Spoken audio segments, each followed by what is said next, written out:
Get in every morning, every day, every morning. Ladies and gentlemen, Adelaide's Jodie and Hayesy on Nova. Oh, hello, friends. Welcome along to the Jodie and Hayesy podcast. Here's some of the best bits from the year. What the fork? What the fork? What the fork is happening? It's back. So we couldn't stop at the fact that this segment was born out of, people just stealing forks from the cutlery drawer in every single workplace ever in South Australia. For our workplace, it's Abby in the newsroom. Yeah. In fact, she's got a collection of 3 on her desk this morning, which is disgusting. It's unbelievable. Sorry, it's 4. You should see her house too. It's I like know. this absolute jungle of forks. You turn up and it's like, oh my gosh, I'm just trying to get through all the forks. Hey, Abby, where's the toilet? I need to go to the toilet. Well, you just need to go through that set of forks and then that second set and then turn right. Hey, don't open that door though, because a big giant whole heap of forks will come out like I an don't know avalanche. what's wrong with me. I think I actually need help. Oh, you think? Yeah. Yeah, need to go to a fork psychiatrist. Yeah. If anyone's a niche. fork psychiatrist, can you get in touch, please? Because I need you. Anywho, we didn't want to stop at that everyday problem. We thought, let's open this up to problems universally that you encounter every single day. Do you know what though? It seems to be pretty heavily in workplaces though, doesn't it? It does. And you're actually very triggered by one this morning. Yeah, I got Go a couple. on then. Got Go a couple. on. Get involved this morning. Workplace toilet etiquette. That's what we're talking about. 13 24 10 if you do get on now as well. Of course, you get a little $100 voucher thanks to McCafe. My other workplace, quick little example. Okay. There's 2 things for us males, and you won't be able to connect with this. So when you go into a cubicle, a toilet, first of all, and you're not using the urinal, what's going on? Why so shy? Why can't you use the urinal? What you got to hide, young What are you man? hiding? Secondly, lift up the seat, for goodness sake. Oh, and if you do lift up the seat, feel free to put it down. Yeah. So when us women walk in there, we can have something to sit on. Yeah, that's good. And not just a toilet rim. Yeah, That'd be done. great, and I don't have to touch the seat where you've weed. Don't know why the girls are using the boys' toilets, but anyway, that's all. There's unisex. We've got a unisex one at Channel 10. Do you? Yeah, of course. Oh, geez, budget cuts. What, you got the long drop as well? Good stuff, guys. So if you walk in a men's establishment, if you walk in and there's droplets of urine on the seat, then all of a sudden, that's on you. Ownership is on you, because as soon as you go in there, you're the next person. So if you leave, you can't be like, oh, watch out for the toilet in there. The person before me did that. Yeah. So you have to clean it up. I know. And if you think that's just a male-only problem, you are sadly mistaken, my friend. Surely not. Women wee on the toilet seat all the time. Really? There's little droplets of wee, and then I go, oh, okay, I'll clean that up for you, and then have to sit on that seat that you've dropleted on. You've dropleted on. Oh, do you know the other thing is too, is when you're not doing a wee and you're doing the other thing, Yeah. I will always wait until the person, if someone comes in before that's happened, I'll wait until they leave. I get that. I can't. See, I'm exactly the same. Really? So if someone comes in, you don't want them to hear what you're doing. Yeah. Okay? Especially if you think you might be doing something somewhat aggressive, if you know what I mean. But just the noises in general that come with it, that's private. Yeah. That's really private. It certainly is. Yeah. Just to peel back the curtain here for one moment, we have the Brisbane Breakfast Show broadcasting out of Adelaide because of the origin this morning. A bunch of angels they A are. bunch of angels. And one of those angels is Olympic swimming legend Susie O'Neill. Just an absolute darling of Australia. And so I've lived in fear the last couple of mornings when I've gone to do my business in the toilet. Yeah.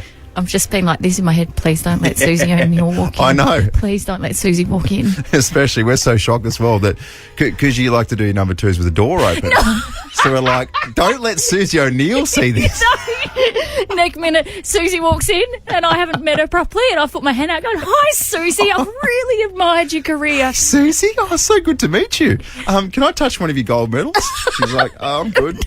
No, I'm good, thanks. No, don't touch me or my medals. Thank you very much.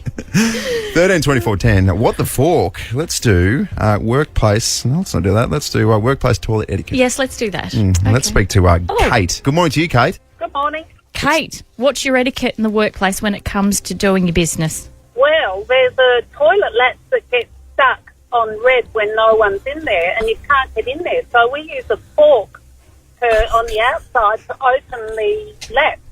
So we've got a handy little fork that's used to... It's the toilet fork. Yes, it's all connected. It's all connected. There's a fork shortage.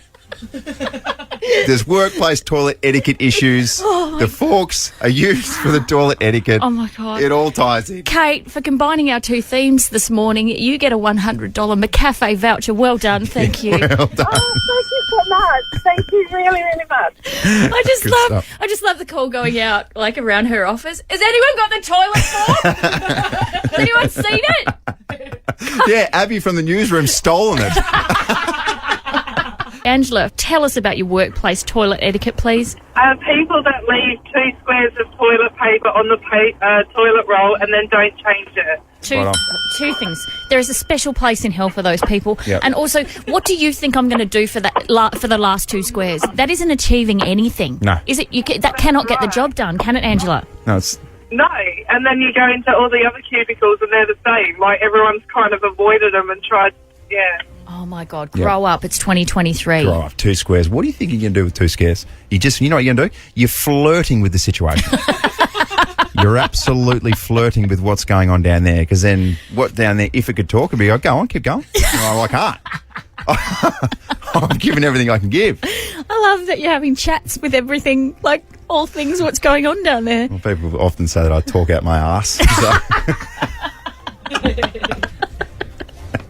Kind of makes sense, doesn't it? Oh, Julia, what's going on in your cubicle? Well, ours is our sink. We've got 2 sinks on a bench, and for some reason there's always water swimming all over the bench. So when you lean to look at the mirror, you get a 30-centimetre wet patch across your, genital area from all the water off the sink. I don't know why. We've even had notes to say, please mop up your water. I don't know how people get so much water on the bench. Yeah. The other thing that happens too, Julia, sometimes, like, because you can't take your phone into the cubicle unless you're an absolute animal like Andrew Hayes. So you've got to put either your phone or your keys or whatever on the bench, and then it gets all wet on the back of it. Yeah. You know what I mean? Yeah. And that's, you're like, what sort of water is this? What's in there? Yeah. And then if it is wet in that particular area, and then you do that thing where you got the dryer and you're trying to dry it. It's all really weird. It's a visual thing. Yeah. And you're that guy that's straddling the Dyson, those ones that have just got the hole in the middle. You're like that. What are you doing with the Dyson, mate? Jeez, hope the Dyson doesn't take you to HR for that. Andrew, we've got a bit of... This is HR here. We've just got a bit of a formal complaint It's the from bloody the Dyson from again, the isn't Dyson. it? Is it the Dyson? Yeah, I knew it. I knew the Dyson would rat on me. We got time for one more? Okay, let's go to Donna. Good morning, Donna. Hi, how you going? Good, congratulations. You've got a $100 McCafe voucher, and what's going on in the toilets? Oh, lots. We've got 4 or 5 notes up that says, please do not squat on the toilet. Yes. We've got picture notes, and it continues to happen. Let's just say other nationalities use our toilets because it's a shared complex. Right. And you can go in there at any given time, and see feet mark on the seat. Oh. Okay. I've always been sort of curious about that when you go to airports and there's like a no squatting sign on the toilet. Yeah. Yeah. I like when you go to airports and you see the picture of a guy and it says, don't do this, and it's a guy standing on the toilet using it as a long drop. Oh, no. Don't do that. Now what am I going to do? Thanks so much to everyone who got involved this morning. There's a lot of disgruntled employees out there, isn't there? No, why don't you take this opportunity to officially apologise to that Dyson? No, I'll never. This is an ongoing feud. What the fork? What the fork? The fork is happening. This is one of my favourite segments, which is born out of frustration, I guess. Well, yeah, it's just the fact that there's no cutlery, more specifically forks, in any workplace kitchen right across this great state of South Australia. Yeah. What the fork? And all of a sudden, just a chance to really vent at the little things. Yeah. And so now, today, we're going to ask what the fork is with modern dating. Wowee. Oh, my God. So I just read an article giving us a glossary of modern dating terminology. Do tell. And who would have thought that it was so complicated? So what I'm going to do is I'm just going to roll out a whole situations, a whole heap of words, and tell you what they mean in terms of modern dating. Okay. Benching, when someone puts a potential relationship on ice for the sake of a more promising one. Breadcrumbing, like leaving a trail of breadcrumbs. Breadcrumbing is when someone leaves a romantic interest on. They keep attention from far by dropping little bits of attention here and there, whether it be text or an Instagram like. Cuffing/uncuffing. When you find a bae for winter just to keep company during cold nights indoors. Uncuffing is when you dump them for summer fun. Oh, isn't that the footballer's tactic? Oh, Isn't that during the season? Not that I know You need of. some company in the off season. What about this one? Might DTR. Enjoy the spoils. Thanks. DTR. I said DTR, Jodes. Oh. Define the relationship is what that stands for. It's that big awkward chat where two or more people discuss where things are going. Right. And this is my favourite. Submarining. We all know what ghosting is, where you just disappear. Yeah. Submarining is like ghosting, but when the person pops up again out of the blue, acting like nothing ever happened. Just like a submarine. Do you know what fascinates me with modern day dating, especially the kids now? Like, if you want to break up with someone, you don't have the conversation, apparently. Apparently, you just post a photo of you and someone else, like on Snapchat or TikTok or something like that. Yeah. Yeah, that's the thing. Don't you look horrified, producer Zoe? Yeah. That is an actual thing. It's not like we're breaking up. It's just like, here's a photo with me with someone else. That is so brutal. Yeah, so this is a different generation for us. Don't make it sound like we're really old, but I mean, we're both married. Yeah. Producer M's married as well. Producer Zoe, though, I mean, you're right in the guts of it, in a beautiful relation with a very handsome young man. But That's right. I'll tell you what, Zoe over here, she's Took a while. she slayed some toads. Yeah, I'm way too familiar with this. I was single for 5 years before I met Alex this year, so I've been privy to it all, particularly ghosting, unfortunately. So so ghosting? You've been on the end of ghosting. I've been ghosted. You've done some ghosting yourself. I might have done some ghosting, and that was fine. But when I was ghosted, it wasn't fun. And it was really rude as well, because I went on a date with this guy, and I remember getting home and saying to my housemates, not keen, he wasn't great. And they went, give him a chance. So I did, and he ghosted me. Well, Oh, that's not fair. That's brutal. That's like not he really saw brutal. the ghosting coming. Exactly. But a genuine ghost of just never responded to my text message, never heard from him ever I again. thought you say genuine ghost, like I was actually hooking up with Casper. Yeah. The thing that horrifies me about, like, all the dating apps in particular is, I guess when we were younger, you would never be rejected just purely on what you look like. Yeah. Like, does that feel awful? I don't know. I feel like you're a little bit desensitized to it when you're on the apps regularly. You just kind of go whatever, because you're doing the same thing to other people. Yeah, and right. it's not like you get a notification every time you're rejected. Yeah, You okay. only get the good ones. You just know? were left on the shelf, Yeah. like Yeah. not selected. That's right. You don't get a notification, but you look at your dating app and it says you have no No matches. matches. Or it says you've exhausted all singles in your area. That's That's not a good all the one. info you need. Let's go to Liz. Good morning, Liz. Morning, guys. How are you? Yeah, we're good. How are you? Okay. Where do I start? Right. I know you haven't got a lot of time. I'm going to give you a couple of things. I haven't been on a one date since I've been separated from my ex for about I used the X word, sorry everyone, 6.5 years. Yeah. And it's more about, to get the apps, I know everybody loves them, but give me a break. And then getting ready, oh my God, how long does it take? Now, I don't know if I'm allowed to say this, so get ready on that button. But do you know how long it takes to strap up your boobs to get into a really nice dress to go out? It takes a long time. There you go, boys. You didn't know that one, did you? And just the makeup and just, like, I love putting a frock on and getting out. Yeah. But in your 50s, it's like, really? Yeah, like, Liz. really? But it's not. Yeah, and I'm not a negative person. No. Love men, love going out, but it's just, look, I'd rather have a beer and just go see a band. Thank you very much. Oh, But, God. 13 24 So 10. If look- you'd like to date, Liz, give us a call. no. Hey, Liz, we've got a Yes, my $100. friend. We've got a $100 Schnithouse voucher to give to you, but you got to find someone to go with. No, just kidding. That's cruel. Actually, no, that's actually... But look, you know what? I love men. I think that, I train, like, being a sporty girl, I train with blokes all the time. I don't want any bloke to think, oh, what an absolute bitch. It's not, it's just, I'm going to shut up, all right? I can hear you guys talking a bit. Liz, That's thank great, you Liz. so much. Liz, Hey, you are a legend. Hazy, when we started talking about what the fork this week, I didn't think the perils of modern dating would involve a woman who hates having to strap up her boobs. Yeah, to go on a date. I didn't pick that. I didn't see that going, and even Liz was like, get ready with the dump button. And then I heard it, I'm still trying to work it out. Well, what? And 7 seconds has passed. Too late to dump. I'm like, I think I know what's going on. Is that dump worthy? No, it's fine. Very good It's stuff. fine. Oh, dearie me. What the fork? What the fork? Welcome back. This is where we raise some serious life questions. We tackle all the issues that you look at in every day and you go, what is that? Why? I mean, some people wouldn't tackle them because they're too dangerous. No. They're too peculiar. Yeah, exactly right. Well, we're going there today. And you take them head on. Yeah. Okay, let me preface this story by saying normally I make my kids eat pretty healthy food, right? However, on holidays, which we have recently been, all bets are off and we just take that little food pyramid and we tip her upside down. You flip it up. So she's fats and sugars first. Yeah, it's like a upside down pear. Yeah. Yeah. We went to what can only be described as the best buffet in the world on the Goldie.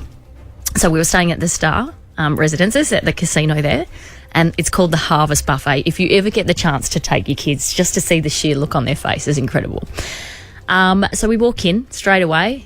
They make a beeline for the Nutella fountain. It's basically a chocolate fountain. Oh, that's dangerous. Yeah.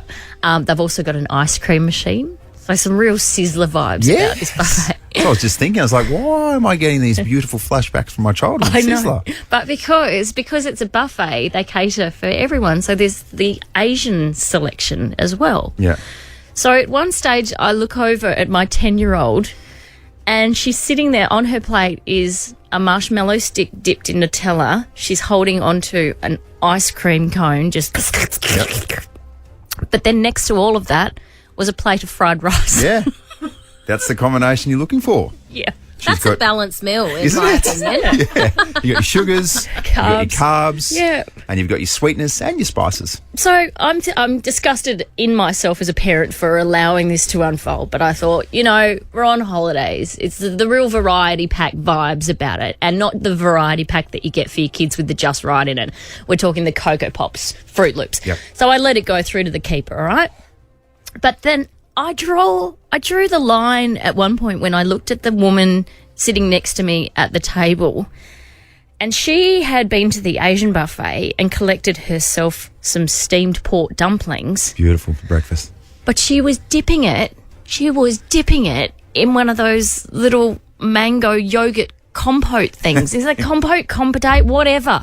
She was dipping her dim sims in yogurt for breakfast. Yeah, you can't do that. Come on. It just goes. I mean, there's things that should not go together. For example, if it's like, oh, who do you go for? Someone goes, I go for the Crows, but I also go for port. Oh, I no, do no, that. you can't do that. No, I do. You can't do that. I You've like gotta them choose. both. I like them both to win. Oh my gosh. That's vastly different from putting your dim sims in some yogurt with mango. You're mixing your sweets and your savouries. Come on. I saw a trend the other day on TikTok, I think it was, and they're like, oh, here's a new trend. You get an Oreo McFlurry and you get 2 hash browns and you put the Oreo McFlurry in the middle. It's delicious. It is actually quite delicious. You tried it? No, I've done chips in ice cream, Yeah. which is Okay, yeah. disgusting, but also whatever. Yeah. Someone had also annoyed me that whatever. day. We're not food shaming here this morning. That's not the purpose of this. But No, do, you, let's food shame. But- Abby. do you have an unusual food combination that you like to put together? 13 24 10, or send us a text 0400 919 919. See, the one that I can't work out as well, I'm not sure if this is still a thing, but it was a good couple of years ago where chocolate infused with chili. Ooh. Chili chocolate was a thing. I don't know about that. Yeah, that's strange, isn't it? Yeah, that's very odd. I don't want my chocolate to be spicy at all. No! Yeah. You like your chocolate to be sweet like you, don't you, Yeah, Dal? that's exactly right. Hey, heads up once again. That best call this morning is going to get this little school holiday package. So that's a $100 Reading Cinema voucher and $200 Beach House voucher as well. So give us a call. What the Fork has returned. What the Fork? It's back. Jodie and Hayesy back in just 60 seconds. Come meet AFL Young Guns Josh Rochelle and Zach Let's go to Michelle for your food combinations, Dal. Oh, look, that's hurt my soul as well. I will put, well, anything in bread. But honestly, I'll make a sandwich out of anything. Really? But like ham and cheese with like Doritos and maybe like dip it in sauce. Like, it's gross, but it's so good. Yeah, okay. But So, I think my kids have taken after. yeah, wow. They use on the weekend. Fairy bread. You've lost me at Doritos in your sandwich, Michelle. I'm sorry. So good. Oh, No. So what, are you mixing though? So fairy bread is a genuine mixture of savoury and sweet. When you're putting stuff in your sandwich, Michelle, is it purely savouries together or will you sort of mix it up? Could you throw in a bit of chocolate sauce into your... Oh, no. No. No, she's not that sick. Sorry, everybody. Sorry. Yeah, I'm the Well, my sicko. kids will, but no. They did fairy bread licorice in like a dip egg. Oh. It was gross, but I let it go. Oh, Michelle, thank you, I think. Let's go to Louise. What's your weird food combo? As a child, I used to have sardines on toast and then I'd have a chocolate nut sundae afterwards. Oh, gosh. Imagine the absolute battle that was happening in your stomach afterwards. Sardines swimming around chocolate sundae. It's just like little fish in Louise's guts going, no, not the chocolate sauce again. So, was that your childhood, did you say, Louise? Do you still do that? Yes. Yep, every morning. What? You still do it now? Still do it? No, every morning as a child, not now. Oh, thank I goodness. don't think my body could cope with that now. No. All right. Your stomach matures a little bit. Yeah. Thanks, Louise. Cindy, what the fork are you putting together? Pineapple fritters and gravy. Oh, yeah, that's an interesting one. Because it's amazing. the pineapple part, of course, is very sweet, but the fried element turns into a bit of a savoury, and then gravy goes pretty well on most things. Has to be a good thick gravy, like a Maggi thick gravy. It just can't be runny gravy. It's got to be good gravy as well. Yeah, there's rules. Where are you purchasing this from, your pineapple fritters with gravy? Either I go the local fish and chip shop, but I actually started it at Red Rooster because you used to get a pineapple fritter in a pack with gravy, and I thought, this might work. I'm onto something here. I love it. You would go in there as well, Cindy, and they'd go, we got one. Someone's getting a pineapple fritter. Oh, my God. That's like those deep-fried bananas that you get at Chinese restaurants. Yes. Yeah, it's a Yuck. very acquired taste. Keisha, good morning. Take us Morning, home with this guys. one. What are you putting together? When I went to school, with a kid who would rock up to recess and he'd have a little tub of sauce, tomato sauce, and he would have diced up watermelon and stick the watermelon in the tomato sauce and eat it. That was his that's the one. recess. Yep, that's the one. Oh, my very goodness. He would have it every day. He would live off it. He loved it so much, and it'd always be tomato sauce.